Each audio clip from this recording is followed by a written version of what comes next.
It's another Marvel Legends Build-A-Figure review, and this week I'm going to be taking a look at Bonebreaker. As you'd expect with any Build-A-Figure, you do of course have to buy 6 of the 7 action figures that release as part of this Bonebreaker wave. Thankfully, the 7th figure in this set, the Wolverine figure, is entirely optional, which is probably for the best, as long-time collectors will doubtless have a great number of Wolverines in their collection already. And I am really pleased to say that at least this wave of figures is actually themed. So often these days, we tend to get very loosely themed waves of characters that sometimes don't always naturally feel like they belong next to each other, but this wave clearly has a very defined X-Men personality, even though it is of course hopping across all different areas and different X-teams. At least it is all encompassing of the X-Men universe, which is great. And I have to say that the Bonebreaker choice actually caught me by surprise. This isn't a figure I've ever really particularly thought about as a Build-A-Figure, but it makes perfect sense, and I have to give Hasbro kudos here for actually coming up with a figure that's very different to what we've seen before. As a choice of character, I think Bonebreaker is an interesting choice. Of course, he has a very strange and unique visual, which is really cool, but it's quite nice to fill out the ranks of the Reavers as well. So let's take a closer look at this cyborg killing machine. Clearly, this figure is like nothing else in the Marvel Legends collection to date. Of course, there's not many characters that can boast that from the waist down they are basically a tank. But first things first, this head sculpt I think is pretty much perfect. They've definitely caught the essence of the character, that wild, lunatic kind of expression on the face. I think they've done a fantastic job with this sculpt. I really like the paint apps. I also really like that he comes with the optional sunglasses so you can lift them up, and they've done a really nice job with the paint apps when it comes to the eyes and the interior of the mouth there and the tongue. Really nicely rendered, and of course if we look at the side profile, he has that fantastic Mohican which actually has a bit of a paint wash running through it as well. All in all, I think this is a really solid start to this figure. For his main torso sculpt, they've recycled one of the thin but muscled body molds that we've seen before, but the decoration is new. The collar around the neck, for example, and the straps around his torso is a separate plastic piece. Again, nicely sculpted with a fair amount of detail, not really capitalised on by the paint job, but nevertheless, I don't think that was really required here. I think this works pretty well. Things take an unexpected turn when we look below the waist. Of course, this is where the machine part of the bodywork begins, and I think they've done an absolute fantastic job of this. Just the sculpt, it looks really good. It's really nice to see all these wires coming out of this midriff area here, and there's some real nice use of paint apps as well. We can see obviously silver, black, red, and it's pretty convincing. I think they've done a pretty nice job with this. Could they have done a little bit more with a bit of paint wash over this, a few scratches and dents? Yeah, maybe, but I still think this looks pretty good. And then we get to see some of the bodywork of this tank as well. So I think there's a lot of different sculpting, a lot of different parts here, which looks really good, and it all fits together really nice. So it doesn't feel like it's one moulded piece, it does feel like it's an ensemble of different parts, which is fantastic. And there's plenty of detailing in these sculpts as well. We can see the engine pieces, which look really good. As I said, not an awful lot when it comes to paint apps to really capitalise on the sculpt, but the basics are all covered. I really like some of the extra details we see here, like this flamethrower at the front of the tank, which is of course on a ball joint so you can move it around into different positions. Kind of reminds me a little bit of a Dalek eye stalk, which is pretty cool.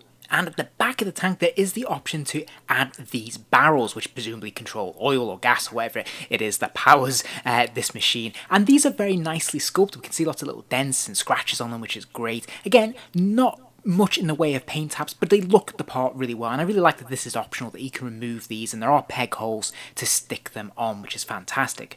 You'll also notice there's this little secret hatch that you can lift up, and you can place items inside if they're small enough. I think this is a fantastic extra little touch, a little detail, which is really fun and unexpected.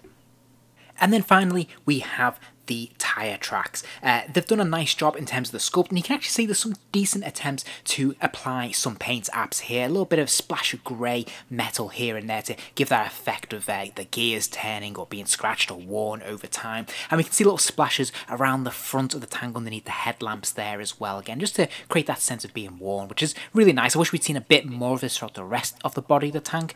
And I think they've done a nice job of sculpting these tyre tracks as well. My only criticism is, or I suppose suppose a suggestion to make this even better would be if they could have moved. So if these wheels could have turned and these tyre tracks had been, say, a rubber material, I've seen this on other toys in the past, and I think it would have been absolutely fantastic to have the ability to actually roll him forwards. Instead, sadly, this is just a single plastic solid piece with no moving parts. But that's not all, because we do actually have a couple of extras as well, including an extra pair of closed fists and his machine gun. I have to say, I really love the sculpting of this gun. This looks brand new to me. I don't think this is a recycled piece. I don't recall having anything like this in my collection before. And I also like that there's a little bit of paint apps on the very end of the nozzle of this gun as well, which is fantastic. On the barrel there, we can see a little bit of grey sort of metallic paint. Again, just create that sense of it being well worn and well fired.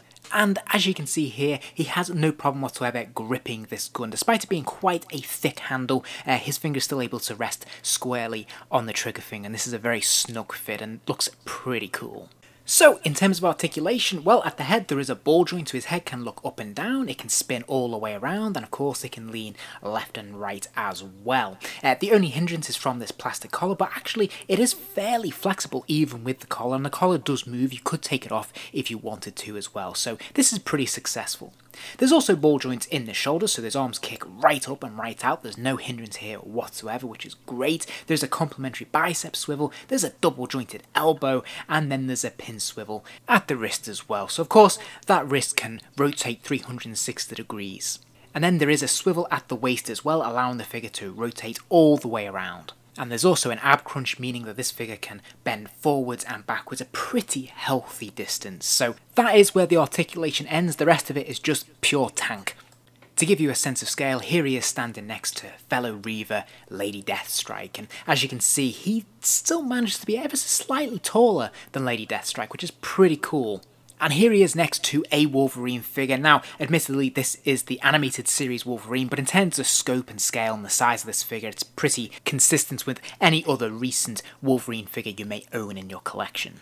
And I have to say, when you do introduce Wolverine into a scenario like this for your dynamic dioramas, then you're going to have a lot of fun. There is actually a couple of peg holes on the side of the tank at the base here, so you can securely fix your action figures to stand next to, or indeed confront Bonebreaker, as Wolverine is doing here. So then, final thoughts from me. Well, I'm going to give this a healthy 4 stars. Now, I must admit, I actually toyed with giving it 5 stars for a moment, because I was really very pleasantly surprised by this figure. Actually, although I wanted it, I didn't expect to be quite as impressed with it as I actually was. I really like this figure. I love that it's so different and so unexpected. It makes such an interesting diversion for the rest of the collection. He really stands out, and it makes it just a lot more visually stunning, I think.